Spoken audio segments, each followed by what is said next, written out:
Ma'am, paano maiwasan magjakol everyday? Ay, wow! Sana all! Kamusta naman ang mga kamay mo dong? Hindi ba napapasmayan? Alam mo dong, sa araw-araw na pagsasariling sikap mo ay walang maidudulot yan.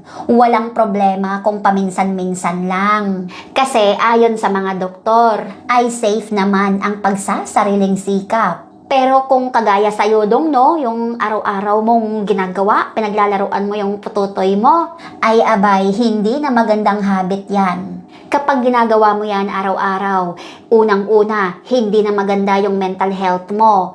Pangalawa, nakakatamad na bumangon. Siyempre, halimbawa, marami ka pa sanang gagawin o gigising ka ng maaga dahil gusto mong tumulong sa iyong mga magulang. Ngunit, lagi mong pinaglalaruan, nagsasariling sikap ka, nagjajakol ka ba ganon?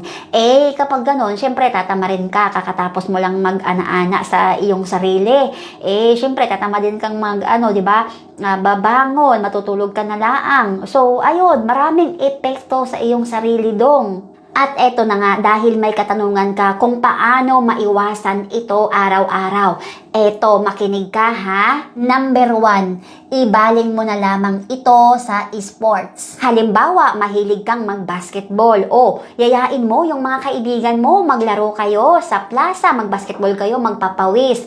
O, instead na ilaruin mo yung pututoy mo dyan, mag-isa sa silid pahingahan mo, bumangon ka, tawagan mo yung mga kabarkada mo, kung ano yung mga kinakaabalahan yung sports, yun. Mag-sports ka, mag-basketball, badminton, volleyball, at kung ano-ano pa. Pangalawa, para maiwasan ito, tumulong ka sa gawaing bahay nyo. Kung hindi ka naman mahilig sa sports, pumunta ka sa kusina nyo. Maghanap ka ng mga gawaing bahay. Kagaya ng paghuhugas ng pinggan o halimbawa nagluluto yung nanay mo, edi tulungan mo maghiwa ng sibuyas diyan o kahit ano na pwede mong maitulong sa iyong mga magulang. O ayan, pasasalamatan ka pa ng nanay mo. Baka pagkatapos niya bibigyan ka pa ng malaking baon, di ba?